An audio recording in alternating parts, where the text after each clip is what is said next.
한 번씩 다 들어보셨을 법한 이야기지만 탈무드에 나오는 이야기를 먼저 한번 나누고자 합니다. 한 젊은이가 랍비를 찾아왔습니다.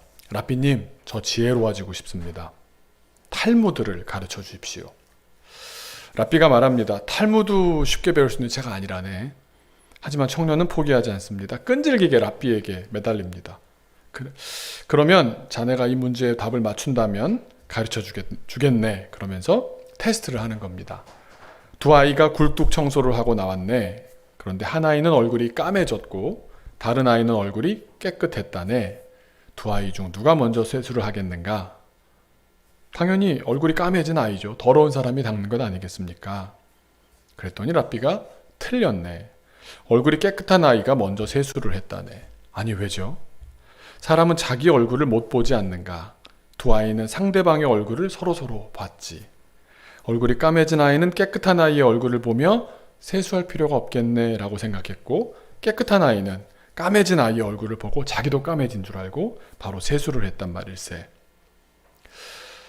실패한 거죠.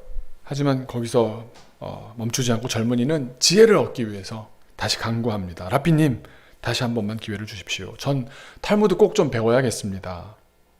좋아, 다시 문제를 내지. 그러면서 똑같이 얘기합니다. 두 아이가 굴뚝 청소를 하고 나왔네. 한 아이는 얼굴이 까매졌고 다른 아이는 얼굴이 깨끗했다네. 두 아이 중 누가 먼저 세수를 하겠는가? 어리둥절할 수밖에 없겠죠. 아까 냈던 문제지 않습니까? 제가 바보입니까? 전 한 번 배우면 꼭 기억합니다. 얼굴이 깨끗한 아이가 먼저 세수하죠.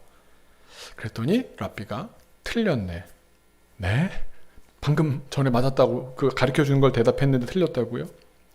그러면서 랍비가 이렇게 얘기합니다. 어떻게 같은 굴뚝에 들어갔다 나왔는데 얼굴이 한 사람은 검고 한 사람은 깨끗할 수가 있단 말인가? 그런 일은 결코 일어날 리가 없네.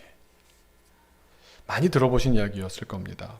주로 어린이 탈무드 이런 책에 많이 나오는 내용이고요. 문제를 잘 파악하라는 식으로 한국 입시에서 많이 인용되는 내용이기도 합니다. 그런데 그 이야기를 들을 때 저는 이런 생각이 들었습니다. 장난하나? 한국에서 교육제도에 따라서 거운 사람이라면 100이면 100 그렇게 생각할 수가 없고 속문내는 다 똑같지 않겠습니까? 배우러 온 사람에게 이거 한 방 먹이는 거야 뭐야? 애초부터 틀린 문제를 출제한 사람이 문제를 낸 사람이 문제 있는 사람 아니야? 그렇게 생각하기 딱 좋은 내용입니다. 한국 기준이 이렇습니다. 그런데 진짜 교훈은 뭘까요? 정답에 급급해하지 말라는 겁니다. 애초부터 정답을 듣기 위한 질문이 아니었던 겁니다. 사실 우리가 알고 있는 많은 질문들은 목적이 정답을 얻는 데에 있지만 이 탈무드 이야기에 나오는 질문의 목적은 뭡니까? 젊은이가 얼마나 어리석고 조급한 인간인지, 얼마나 편견과 자기 철학과 자기 논리에 빠져 있는지, 그것을 깨우쳐주기 위해서 스스로 성찰하고 반성하도록 던진 질문이었던 겁니다. 우리 지난주에 설명했던 지혜서에 대한 이야기를 가져와서 얘기해 본다면, 규범적이고 규칙적인 지혜를 배우려고 온 사람에게 성찰적이고 반성적인 지혜를 체험하게 한 이야기입니다. 우리가 많이 들어왔던 이야기에 좀 빗대 본다면, 기술을 배우려고 온 사람에게 인생을 가르쳐주는 장면, 하수에게 고수가 가르침을 주는 장면과 같습니다.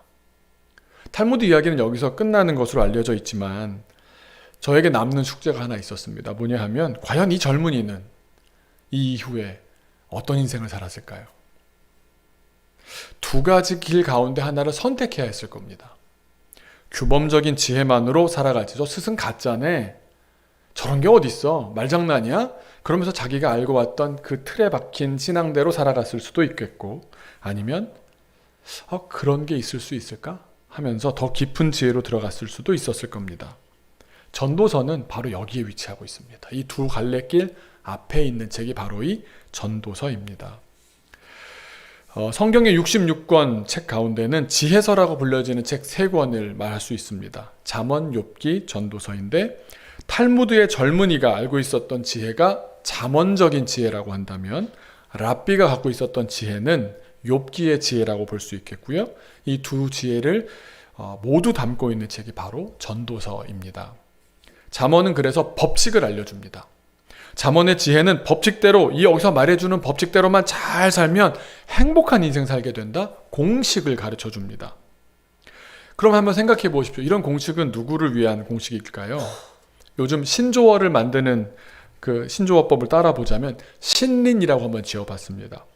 주식을 처음 시작하는 사람을 주식의 주자랑 어린이의 린자를 붙여서 주린이라고 한다고 해요. 신앙을 처음 시작하는 분들 또는 진짜 어린이들, 이제 신앙이 처음 시작되는 것 아닙니까? 어린이들에게는 하나님의 법칙인 잠언이야말로 기본 중의 기본이고 신앙의 첫 단계요 ABC입니다. 신린이라면 잠언을 꾸준히 읽는 일이 중요합니다. 또 신린이뿐만 아니라 우리 계속 신앙생활을 하셨던 분들도 평소에 잠언을 많이 읽는 일은 신앙의 기초 체력에 도움이 많이 됩니다. 그리고 하나님께서는 그런 신린이들에게 잠언의 말씀대로 순종할 때 하나님의 법칙을 스스로 발견하는 기쁨도 주시고 약속을 통하여 반드시 이루어 주시는 하나님을 체험하게도 하십니다. 왜냐하면 우리의 연약함을 너무 잘 아셔서 이제 처음 예수 믿고 이제 처음 신앙으로 나가겠다는 사람이 주로 그때 하는 기도가 응답이 잘 되는 것 같더라고요. 제가 많이 선교사님들 만나 뵈면은 기적이 참 많이 일어난다고 합니다. 현장에서는. 이 한국이나 미국에서 잘 안 일어나는 일들도 불모지였던 곳에 하나님께서 복음을 전하기 위한 곳에서는 처음 고백하는 사람들을 통해서 역사를 많이 보여주신다는 겁니다. 신능이들에게 주는 은혜인 줄로 믿습니다. 그런데 인생이 이렇게 사라지면 참 좋겠지만 살면 살수록 신앙생활을 하면 할수록 그 규칙이 잘 안 맞는 경험도 하게 됩니다. 계산대로 안 되다 보니까 어떻게 되겠습니까? 당황하게 되고요. 이게 뭐지? 고민하게 됩니다. 그래서 혹 내가 규칙에 맞지 않게 살아서 그런가? 자기가 했던 결정들, 행동들을 돌아보게 되고요. 또 아니면 내가 알던 규칙 자체가 잘못이 있는 게 아닌가? 깊은 고민을 하게도 됩니다. 지금까지 적용해왔고 원칙으로 삼았던 규칙들이 통하지 않고 내 머리로는 해결할 수 없는 도전 앞에서 망연자실하기 때문입니다. 그런 고민을 하고 싶어 하지 않습니다. 고민이 없었으면 좋겠습니다. 대부분의 사람들은 고민을 하게 되는 상황 자체를 굉장히 거북스러워합니다. 그냥 예수님 믿고 교회 다니면 다 좀 알아서 되면 해결되면 그러면 좋겠는데 고민하게 되는 현실 자체를 굉장히 짜증스러워합니다. 고민이라는 건 시간이 들어가고요. 노력이 들어가고요. 자기의 존재를 기울여야 되는 일이거든요. 그게 누군들 기쁘겠습니까? 그런데 사랑하는 교우 여러분, 이건 신앙의 위기가 아닙니다. 신앙이 성장하는 과정입니다. 왜냐하면 우리가 이렇게 답 없는 시간을 보내는 동안 성찰하는 지혜, 반성하는 지혜를 배우게 되기 때문입니다. 나의 존재 자체가 변화하고 성장하는 값진 지혜입니다. 그래서 신앙과 인생의 어두운 터널을 지낼 때 욥기가 처음으로 읽혀집니다. 그전에는 욥기 그러면 전혀 이게 무슨 책이야 이랬는데 내가 고난을 받게 되면 이 책이 갑자기 내 이야기가 되면서 눈이 확 크게 띄어지기 시작합니다. 내가 성찰하게 될 때, 내가 반성하게 될 때는 그에 맞는 책에 하나님께서 예비하신 책이 있는 겁니다. 그러나 탈무드의 청년처럼 여전히 어떤 현실적인 답을 얻겠다라는 목적만으로 욥기를 읽는다면 자기 논리에 갇혀 지혜를 얻지 못할 것입니다. 이렇듯 규범적인 지혜요, 규칙적인 지혜가 잠언의 지혜라고 한다면 반면에 고민하며 자신을 돌아봄으로써 성장하게 하는 지혜, 성찰적인 지혜요, 반성적인 지혜가 바로 욥기의 지혜입니다. 이 두 가지 지혜를 제가 한번 이렇게 표현해 볼 수 있을 것 같습니다. 정답을 알려주는 지혜와 정말 답이 없는 지혜. 받아들여지십니까? 지혜면 답이 있어야지. 성경은 대부분 답을 줍니다. 창세기 답이 있습니다. 잠언 답이 있습니다. 답이 있다니까요. 근데 성경에 왜 답 없는 책을 만들어 두신 겁니까? 욥기와 전도서는 100% 그런 건 아니지만 전도서의 대부분 내용과 욥기는 답이 없습니다. 아니 우리가 교회를 다니는 이유가 답을 듣고 그대로 살기 위해서 다니는 것 아닌가? 하나님이 그것만 바라시는 게 아닙니다. 스스로 성찰하는 데에 이르기를 원하십니다.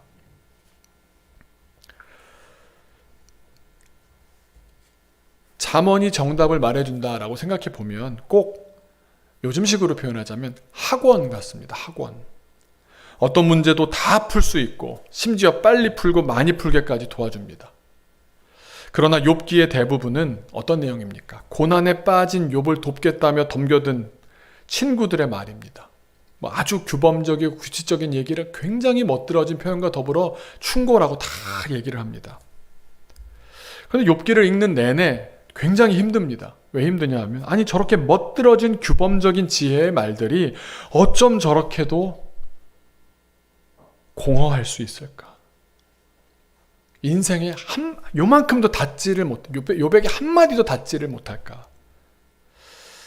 욥기에는 정답이 없습니다. 잠언이 학원 공부와 같다면 욥기는 철학 수업에 가깝습니다. 잠언이 고전 물리학에 가깝다면 욥기는 양자역학에 가깝습니다. 자, 그렇다면 전도서는 어떻겠습니까? 전도서 내용에는 규칙에 대한 말씀이 나옵니다. 더불어 규칙이 통하지 않는 세상에서 사는 우리들의 이야기가 나옵니다.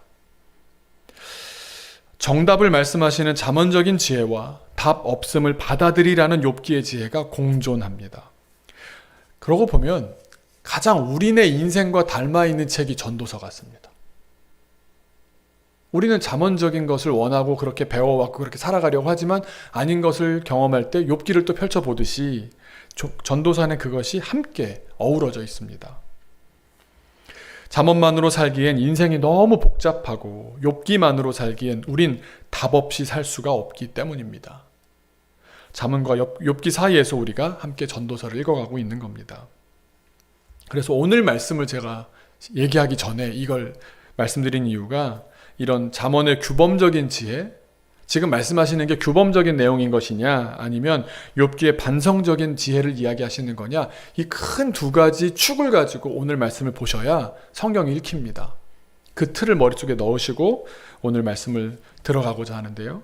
3절에 이런 질문으로 시작합니다. 같이 읽어볼까요? 3절이요. 시작. 해 아래에서 수고하는 모든 수고가 사람에게 무엇이 유익한가? 질문입니다. 의문문입니다. 그런데 이거를 아까 처음에 나누었던 예화를 생각해 보십시오. 탈무드에 청년에게 랍비가 물었던 것과 비슷한 겁니다. 우리에게도 한번 질문을 던져보십시오. 여러분들이 세상 살면서 애쓰고 고생하며 사는 게 뭐 유익이 됩니까? 이렇게 물어보는 겁니다. 유익이 되나요? 어떻게 대답하시겠습니까? 탈무드의 청년이라면, 잠언적인 지혜에 갇혀있는 청년이라면 유익하다고 해야 되나? 유익하지 않다고 해야 되나? 둘 중에서 막 고민할 겁니다. 서로 비교해가면서 이게 맞는 것 같은데 저게 맞는 것 같은데 막 비교할 것 같습니다. 하지만 전도서는 우리에게 그 답을 요구하는 게 아닙니다. 수고의 의미가 과연 무엇일지 생각해보자, 이렇게 이야기를 열어가는 겁니다. 내가 성찰하고 반성하면서 이 질문 앞에 대답해보자, 이런 질문을 던지는 겁니다. 그래서 두 가지를 대조합니다. 이 대답을 하기 전에 이걸 꼭 보렴 하면서 두 가지를 대조하는데 인간과 자연입니다. 인간에 대해서 짧게 얘기하고 자연에 대해서 길게 얘기합니다. 4, 5, 6, 7절의 내용이 그건데요. 인간에 대해서 짧은 말씀이 4절 상반절입니다. 뭐라고 말씀하시냐면 가고 온다. 한번 읽어볼까요? 앞에 상반절만 시작. 한 세대는 가고 한 세대는 오되. 그러니까 세대가 세대를 이어서 이 땅에 사람들은 살고 있죠. 그러니까 얼핏 보면 인류는 계속 살고 있는 것 같지만 이어져 있습니까? 나 한 사람을 기준으로 본다면, 각 사람을 기준으로 본다면 단 한 번뿐인 삶을 살 뿐입니다. 사람은 다시 오지 않습니다. 끝이 있습니다. 각자 자신에게 주어진 짧은 시간대를 통과할 뿐입니다. 지난 주일 말씀대로 헤벨입니다. 수증기 같습니다. 한숨 같습니다.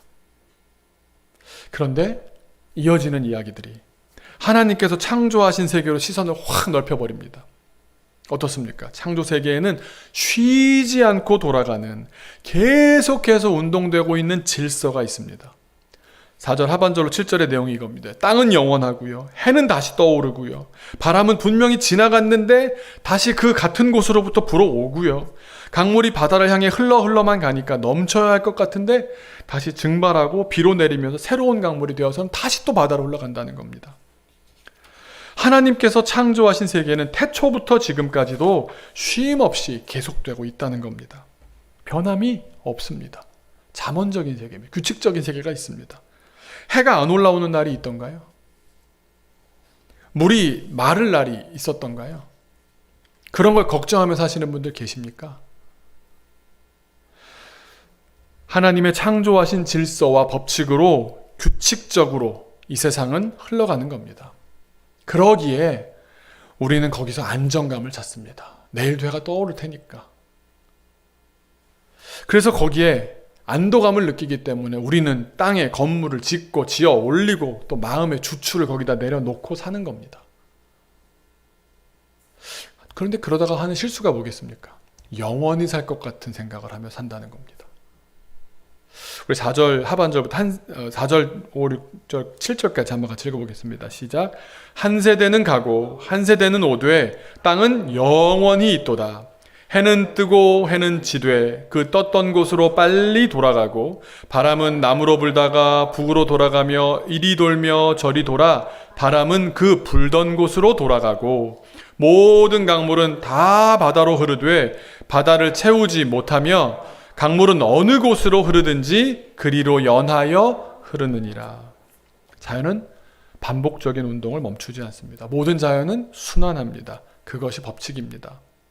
우리는 자연의 규칙적인 반복 운동을 보면서 그게 기계적인 질서가 아니라 이렇게 오묘하게 만들 수 있다니 인격적인 창조자의 성실하심을 깨닫게 됩니다. 제가 유명한 안과 의사를 한 분 아는데요. 소개를 받아서 그분이 그걸로 종합병원까지 지으신 분인데 그분한테 한번 안과를 진료를 받으러 간 적이 있습니다. 근데 그분을 만나러 간다니까 무슨 쓰신 책이 있어다 보니까 그러세요. 동공이라고 그러나 요 안에 자기는 이걸 보다가 예수님을 믿었다는 겁니다. 창조주 하나님을 믿지 않을 수가 없는, 연구를 하면 연구를 할수록 어떻게 이런 창조 질서가 이 안에 있는지. 자연 안에는 각자 분야별로 우리가 모든 걸 다 아는 사람은 없겠으나 자기가 아는 분야별로 그 안에서 하나님께서 만들어 놓으신 법칙을 발견하게 될 때 창조자의 성실하심을 깨닫게 되는 겁니다. 그리고 자연이 그러지 아니한가, 하나님의 창조 세계와 질서가 이러지 아니한가 하고서는 이제 8절부터는 다시 인간에게로 시선을 돌립니다. 하나님의 창조 세계가 질서정연하게 움직이는 그 세계 안에서 살아가는 우리들은 8절 말씀처럼 이렇게 말할 수 없다는 겁니다. 뭐라고 말할 수 없느냐? 야, 이렇게 열심히 자연이 돌아가고 있으니까 자연이 굉장히 피곤하겠네? 이렇게 말하는 사람이 어딨냐는 겁니까? 없다는 겁니다. 어떻게 인간의 눈으로 충분히 관찰할 수가 있겠으며 인간의 귀로 자연이 말하는 것을 들을 만큼 충분히 알게 될 수가 있겠습니까? 인간은 그 자연이 순환하는 그 큰 순환 가운데 지극히 부분적으로 조금만 보면서 마치 다 아는 것처럼 얘기하지 않고 있느냐, 이 얘기를 하는 겁니다.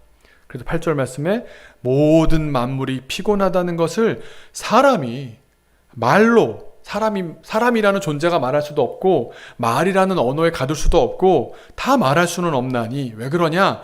인간의 눈으로는 보아도 족함이 없고 인간의 귀로는 들어도 가득 찰 수가 없다는 겁니다. 흙으로 지어진 인간이란 존재가 감히 하나님의 창조에 대해서 이러쿵저러쿵 하는 것에 대해서 주님의 말씀이 뭡니까? 너희는 헤벨이라고, 수증기 같은 너희들이 바다를 논하느냐고, 이런 말씀하시는 겁니다. 무한한 하나님의 창조 세계와 인간의 지극히 작은 그 한계성이 극명하게 대비되는 말씀입니다. 하나님의 법칙 속에 살아가는 우리, 헤벨, 수증기 같고 한숨 같을 뿐이라는 겁니다. 그러니 9절부터 11절이 이해할 수 있는 내용입니다. 우리가 무엇을 경험하면서 이것은 새 것이다 라고 말할 수가 있겠냐는 겁니다. 이렇게 조금 아는데, 부분적으로 아는데, 한계가 분명한 사람들이 뭘 보면 이거 새 거네? 라고 말할 수가 없는 이유가 뭐겠습니까? 모든 것은 반복이 되고 연속되고 있기 때문입니다. 그나마 부분적으로 아는 사람의 인생도 뭐 1에서 2 정도 알다 보면 그 인생 끝나버리는 겁니다. 그렇다면 해 아래 사람의 온갖 수고는 헛것 아닙니까? 우리 3절의 질문을 계속 오늘 말씀 가운데 돌아보는 겁니다. 그런데 새 것이라고 여겼던 것들에 대한 평가가 성경은 뭡니까? 이미 오래전부터 있었던 것이고 앞으로도 우리가 새 것이라고 생각하는 것들은 전혀 새로운 것이 아니라는 말씀입니다. 다만 그저 인간이 만족할 줄을 모르기 때문에 조금이라도 다른 것을 새 것이다라고 막 열광하면서 새로운 무언가를 위해서 끊임없이 생산하며 노동을 멈추지 않는다는 겁니다. 세상이 주는 즐거움들을 하나하나 새로운 것이라고 이름 붙이고 생각하면서 새 드라마에 열광하고 새로운 트렌드에 올인하고 새로운 아이템에 인생을 겁니다. 그걸 가져야겠다, 그걸 내 것으로 해야겠다고 그 돈을 벌어야 되니까, 이 구조 안에선 자본주의니까 그 열심을 내는 것 아닙니까? 그런데 성경은 단언합니다. 아무것도 새로운 것은 없다. 그러니 도대체 무엇을 위해, 누구를 위해 수고하는 겁니까? 수고한 결과물만 놓고 보면 새로운 게 아무것도 없는데 말입니다. 돌고 도는 겁니다. 인간은 헤벨입니다. 스스로 속이고 스스로 속는 겁니다. 그러면서 성경은 이걸 가지고 어떻게 표현하느냐? 너희들이 기억력이 나쁘답니다. 기억력이 나빠서 그런 거랍니다. 인간들은 자기의 세대가 끝날 것이라고는 생각하지 않는 모양새입니다. 그러니 문제가 되는 것은 오직 인간의 짧은 기억력입니다. 그러니까 새로운 것이 없다는 말을 할 때 사실 그 말은 우리가 기억력이 모자르다는 말입니다. 문제는 우리의 기억력인 겁니다. 누군가가 이건 정말 새로운 것이다라고 말한다면 그 사람의 기억력이 문제가 있다라고 받아들이시면 되겠습니다. 그저 과거를 기억하지 못하고 내일을 착각하는 가운데 오늘 하루하루를 속아 넘어가고 있다는 말입니다. 9절부터 11절의 내용이 그 내용입니다. 한번 같이 읽겠습니다. 시작. 이미 있던 것이 후에 다시 있겠고 이미 한 일을 후에 다시 할지라. 해 아래에는 새 것이 없나니 무엇을 가리켜 이르기를 보라 이것이 새 것이라 할 것이 있으랴. 우리가 있기 오래전 세대들에도 이미 있었느니라. 이 전 세대들이 기억됨이 없으니 장래 세대도 그 후 세대들과 함께 기억됨이 없으리라. 바로 전 세대에 있었던 일을 기억하지 않기 때문에 벌어지는 일들. 그러니까 헛된 것에 계속 목숨 거는 이유가 뭐겠습니까? 다 새롭다는 겁니다. 물론 과학의 발전을 위해서 호기심이 있어야 되고 그런 얘기를 하는 게 아니라 새로운 것을 움켜쥐겠다라고 하는 우리의 태도가 변하지 않는다는 겁니다. 이런 세계관을 가지고 여러분 두 가지 세계가 함께 있는 걸 보시겠습니까? 자연 속에서 하나님께서 창조하신 질서는 규칙대로, 법칙대로, 잠언의 이야기처럼 돌아갑니다. 그런데 이 안에 살아가는 우리들은 매우 짧은 시간을 정말 나왔다가 사라지듯이 사라지고 있는 겁니다. 해배과도 같지만 욥기처럼 무의미하고 허무한 것 같지만 그가 몸 담고 있는 이 세계에 흘러가는 것은 하나님께서 만들어주신 법칙과 규칙으로 진행되고 있다는 겁니다. 그래서 우리는 3절의 질문으로 돌아갑니다. 수고하며 살라는 말씀입니까? 아니면 수고하며 살 필요가 없다는 말씀입니까? 우리가 이 문제는 좀 해결하고 가야 될 것 같지 않습니까? 열린 결말로 하기에는 교회 왔는데 계속 찜찜하기만 하고 정말 불편하네 이렇게 되지 않겠습니까? 결론부터 말씀드린다면 깊은 지혜, 영원한 지혜를 사모하며 살라는 말씀입니다. 수고하며 살 수밖에 없다는 사실을 전도서는 다 알고 있습니다. 그걸 모르는 게 아닙니다. 그러나 하나님의 큰 관점에서, 창조주의 관점에서 나의 인생을 바라보며 지금의 수고의 가치를 생각해 보라는 말입니다. 헤벨 같은 인생, 점 하나같이 짧은 인생을 사는 우리들에게 창조 세계가 순환되어 가는 것을, 어김없이 돌아가는 것을 보면서 어제도 많은 분들 만나서 다 뭐라 그럽니까? 엄청 추워졌어요. 겨울이 왔나 봐요. 왜 이렇게 새롭죠? 근데 다시 또 얘기하시는 게 뭡니까? 작년에는 어땠지? 평년 기온 이런 거 따지면 어떻게 됩니까? 반복이라는 걸 다 알고 있습니다. 하나님의 법칙대로 사계절이 돌아가는 겁니다. 그런데 나는 새롭지 않습니까? 하지만 지혜 있는 사람은 뭡니까? 이 시간을 겨울을 대비하며 사는 겁니다. 나는 괜찮다고 짧은 팔 입고, 학생들 그럴 수 있죠. 중2들은 그러지 않겠습니까? 짧은 팔 입으면서 오랜만에 영화를 보니까 영화를 잊어버린 거예요. 영화라는 날씨를 잊어버리고서 나는 괜찮다고 나왔다가 감기 걸리고. 이거는 어리석은 것 아닙니까? 하나님께서 법칙대로 돌아가신 세상 속에 헤벨 같은 우리를 살게 하셨습니다. 그러니 우리는 이렇게 짧은 인생을 살지만 영원을 사모하며 사는 것이 지혜로운 일인 겁니다. 창조세계가 순환되어 어김없이 돌아가는 것을 바라보면서 그 배후에서 하나님께서 역사하고 운동하고 계심을 믿으면서 우리에게 허락된 짧은 시간들을 당장 눈앞에 신상에 팔려 허비하지 말고 영원의 시간을 향해 의미 있게 살라는 말씀입니다. 그것이 지혜입니다. 오늘 말씀을 제가 이렇게 마무리하면서 좀 이렇게 쉽게 표현할 수 있는 말이 없을까 하다가 책을 한번 제목을 찾았습니다. 그랬더니 이런 책이 하나 있는데요. 우리 교회도 이성미 집사님이 계시지만 연예계에도 이성미 집사님이 있으시더라고요. 권사님인지 집사님인지 잘 모르겠습니다만 이게 벌써 7년 전 책이에요. 제목이 이겁니다. 사랑하며 살기에도 시간이 부족하다. 사랑하며 살기에도 시간이 부족하다. 전도서 말씀 같지 않습니까? 전도서의 지혜입니다. 우리에게 시간이 영원한 것 같지만 영원하지 않은데 욕하고 저주하고 그러면서 산다는 겁니다. 제가 아마 이번 전도서를 이야기하는 가운데 몇 번 더 얘기할 것 같긴 한데요. 제가 오늘 한 군데 이야기를 하려고 합니다. 이 책을 저는 이제 간증이 있으면 간증을 그냥 최근에 막 뜨는 분의 간증은 저는 별로 안 보는 편입니다. 왜냐하면 그 이후의 삶이 변하잖아요. 이분은 이 책을 쓰신 지 7년이 지났는데 지금도 그런 신앙의 삶을 살고 있고 우리가 잘 아는 많은 연예인들 뭐 조혜련 씨라든가 뭐 이런 분들을 전도해서 그분들이 또 얼마나 지금 또 신앙 활동을 열심히 하는지 모르는데 또 이 책을 썼을 때만 해도 이분이 암 투병이 시작되었을 때입니다. 그래서 시험 들기 딱 좋은 환경들이 많이 있었는데 지금 그것을 신앙적으로 잘 이겨내고 있는 것을 7년이 지난 시간까지 성실하다는 것을 저희가 확인할 수 있었기 때문에 우리 교회 이성미 집사님과 이런 거 똑같으니까 내가 됐다 이런 게 아닙니다. 네. 이분은 어머니가 안 계셨답니다. 자기 생모를 만난 적이 없고 또 아버지께서 새로 결혼하신 분들하고 관계가 그렇게 좋지 않았답니다. 그래서 이분의 전 존재는 아버지였는데 아버지가 돌아가신 충격으로 한국을 떠났다는 이야기를 하고요. 또 결혼을 했지만 한국을 떠난 이유 중에 또 한 가지는 한국에 남편을 남겨두고 7년 동안 캐나다에 가 있었던 동안에 자연스럽게 우리는 안 맞으니까 헤어지게 해달라고 하나님께 기도했다는 겁니다.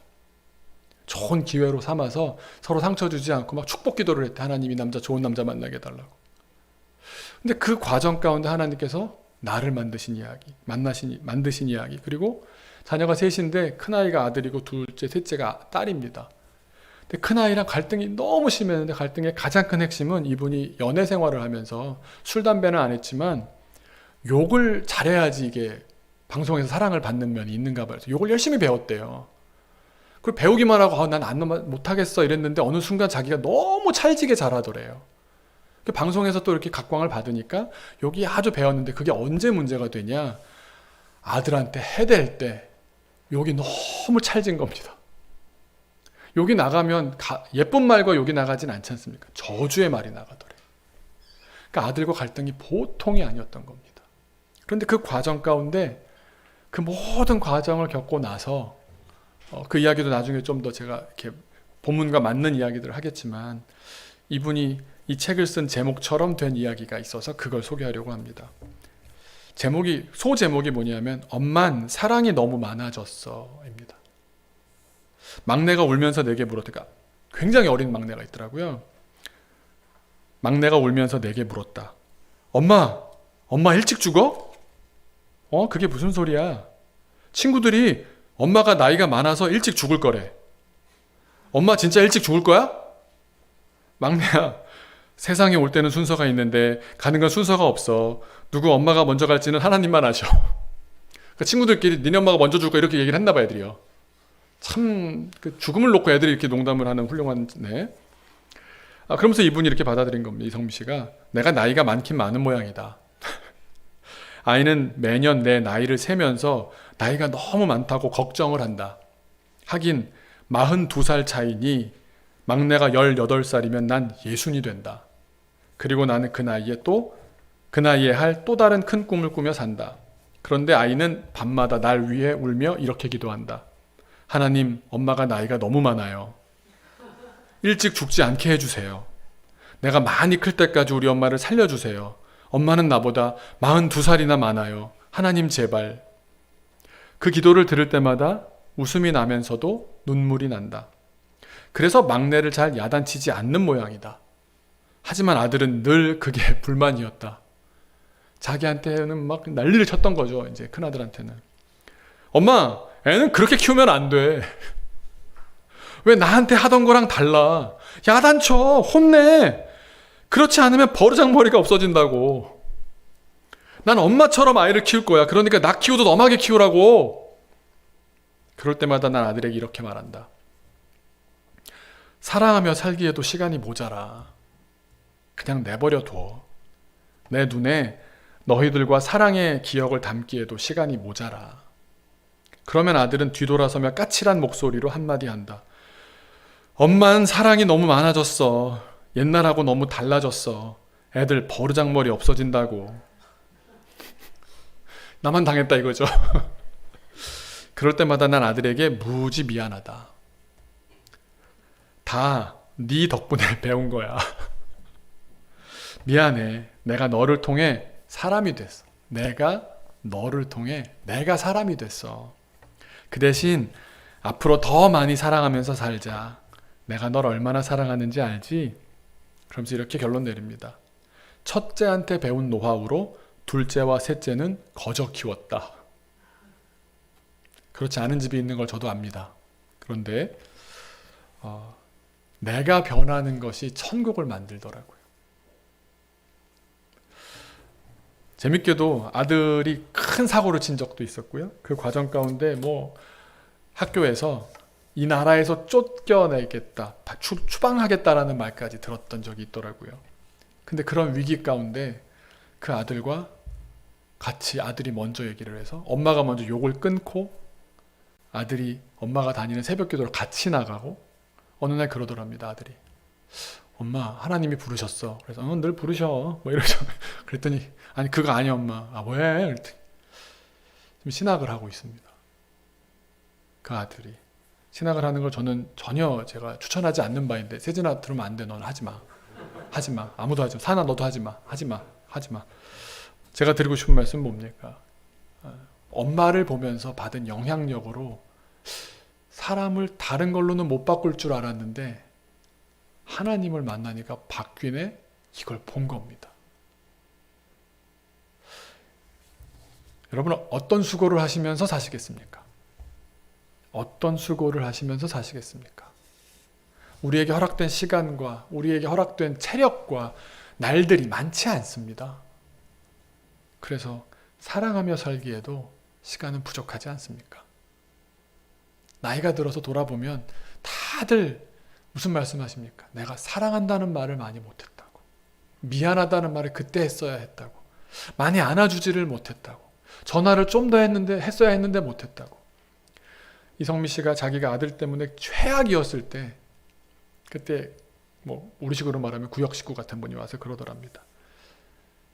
나는 그때 잘못해서 이제는 연락해서 말할 그런 관계도 아니라고. 그때 못한 걸 지금까지 후회하고 있으니 누구 엄마 지금 미안하다고 지금 사랑한다고 얘기해요. 전도서가 그렇게 어려운 책입니다. 어려운 책을 우리 함께 읽어갈 텐데 들어있는 진리는 이렇게 극명합니다. 우리는 안개와 같은 존재입니다. 아까 우리 찬양했던 것처럼 안개와 같지만 해 뜨면 사라지는 것처럼 그냥 존재하나 싶을 만큼 우리는 영원한 것 같다고 생각하며 시간을 살아가지만 금방 사라집니다. 그리고 다음 세대가 우리를 기억하지도 못합니다. 그렇지 않겠습니까? 오늘 성경 말씀 틀렸습니까? 맞지 않습니까? 잠깐 왔다 잠깐 가는 그 세월을 사는 동안 여러분 악을 생산하며 살겠습니까? 사랑할 수 있는 사람들을 사랑하며 그 사랑은 하나님께서 주셨다 하지 않습니까? 이 창조 세계를 보면서 세상은 이렇게 돌아가는 거야. 아 맞아, 하나님의 법칙대로 가고 있지. 내가 당장 내 짧은 기준을 가지고 다 내 삶에 적용하고 규칙대로 법칙대로 안 되는 것 때문에 마음 상하고 왜 이런가 싶기도 하지만 내가 먼저 하나님의 법칙대로 살아가는 거지. 그렇게 살아야 하지 않겠습니까? 오늘 이 시간 잠깐 기도했으면 좋겠는데요. 이 제목을 한번 떠올려 봤으면 좋겠습니다. 사랑하며 살기에도 시간이 부족합니다. 사랑하며 살기에도 시간은 부족합니다. 우리의 수고를 어디에 쓰시겠습니까? 우리의 제한된 시간과 제한된 노력과 제한된 재화를 무슨 일에 쓰시겠습니까? 사랑하는 데 쓰십시오. 전화할 수 있을 때 전화하시고, 다가갈 수 있을 때 다가가시고, 표현할 수 있을 때 표현하십시오. 그렇게 우리의 수고가 유익하다라는 말씀을 주님께 듣기를 소망합니다. 전혀 쓸모없는데 수고를 기울이지 마시고 주님 기뻐하시는 수고를 아끼지 않는 우리 교우들 되었으면 좋겠습니다. 우리 같이 내가 사랑한다고 말 못한 사람들 떠올리시고요. 하나님 이번 주간에 먼저 전화하게 하시고, 먼저 사랑한다 말하게 하시고, 먼저 미안하다 말하게 하시고, 먼저 다가가게 하시고, 주님 이 짧은 시간을 사랑하며 살게 없어서 우리 같이 그렇게 기도하겠습니다. 아버지 하나님, 아버지 하나님,